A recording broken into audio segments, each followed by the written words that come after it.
1066 নম্বর memo কার্যকরী করা এবং বেতন বৃদ্ধির দাবি নিয়ে উত্তরবঙ্গ রাষ্ট্রীয় পরিবহন শ্রমিক কর্মচারী ঐক্যমঞ্চের অবস্থান বিক্ষোভ আজ চতুর্থ দিনে।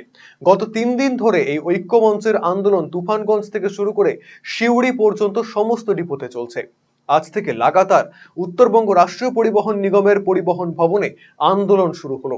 শ্রমিকদের বেতনের বৈষম্য থেকে শুরু করে বেতন বৃদ্ধির দাবি নিয়ে তারা এই আন্দোলনে অংশ নিয়েছেন। ঐক্যমঞ্চের যুগ্ম আহ্বায়ক মাধব দে জানান, উত্তরবঙ্গ রাষ্ট্রীয় পরিবহন নিগমে চুক্তিভিত্তিক চালক, পরিচালক এবং মেকানিক নিয়োগ করা হয়েছিল, কিন্তু চালকদের বেতন বৃদ্ধির নির্দেশ চলে আসলেও এখনো পর্যন্ত পরিচালক এবং মেকানিকদের বেতন বৃদ্ধির কোনো রকম নির্দেশ আসেনি।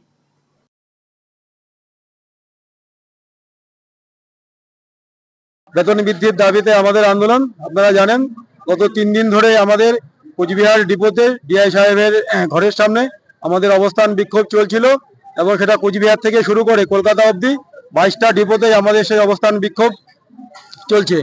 আপনারা জানেন যে আমাদের এই এনবিএসটিসিতে কিছুদিন আগেই একটা অর্ডার হয়েছে 1066 মেমো নাম্বারে। সেই 1066 মেমো নাম্বারে এক শ্রেণীর শ্রমিক কর্মচারীর বেতন বৃদ্ধি হয়েছে। তাতে আমরা খুশি যে আমাদের ড্রাইভার ভাইদের বেতন বৃদ্ধি হয়েছে, কিন্তু তার সাথে সাথে আমরা যারা এই সংস্থায় মেকানিক এবং কন্ডাক্টর আছি এবং এজেন্সি দ্বারা নিযুক্ত ড্রাইভার এবং কন্ডাক্টর যারা আছে, আজকে আমরা সকলেই একই মেমো নাম্বারে জয়েন করেছি, অথচ একই মেমো নাম্বারে জয়েন করার ফলেও আমাদের বেতনটা বৃদ্ধি হয়নি। সেখানে শুধুমাত্র ড্রাইভারদের বেতনটা বৃদ্ধি হয়েছে।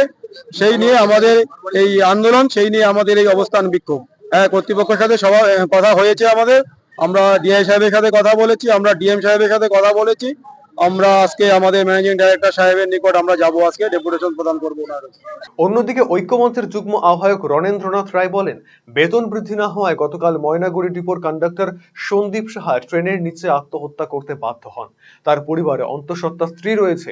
এইভাবে বেতনের বৈষম্য চলতে থাকলে ভবিষ্যতে আরো এরকম দুঃখজনক ঘটনার সম্মুখীন হতে হবে বলে দাবি করেছেন তিনি। দ্রুত দাবি পূরণ না হলে বৃহত্তর আন্দোলনে নামার হুমকি দিয়েছেন ঐক্যমঞ্চের সমস্ত কর্মীরা। এই আন্দোলনের দাবি হচ্ছে একটাই, সেটা হচ্ছে 1066 মেমো নাম্বারে যে অর্ডারটা হয়েছে, সেই অর্ডারের মধ্যে সমস্ত শ্রেণীর চুক্তিভিত্তিক শ্রমিকদেরকে নিয়ে আসতে হবে। একটা শ্রেণীর বেতন যদি বেড়ে যায় আর একটা শ্রমিকের যদি বেতন না বাড়ে, তাহলে শ্রমিকের মধ্যে যে বিভাবেদটা, এটা চরম পর্যায়ে পৌঁছাবে। আমরা সেই জায়গা থেকে এই 1066 মেমো নাম্বারের আওতায় সমস্ত শ্রেণীর শ্রমিককে আনার দাবি আমাদের। শুধুমাত্র একটাই দাবি, এই দাবিতেই আমাদের আন্দোলন চলছে, আরো চলবে এই আন্দোলন যতদিন এই দাবি আদায় না হবে।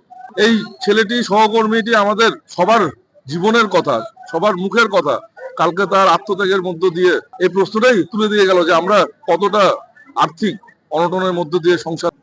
রায়গঞ্জবাসীদের জন্য সুখবর, যারা দীর্ঘদিন ধরে পেটের সমস্যায় ভুগছেন তাদের জন্য রায়গঞ্জ দিশারিতে আসছেন ব্যাঙ্গালোরের প্রখ্যাত গ্যাস্ট্রোএন্টারোলজিস্ট ডাক্তার ইরশাদ আলী, এইচএমডি, ডিএনবি।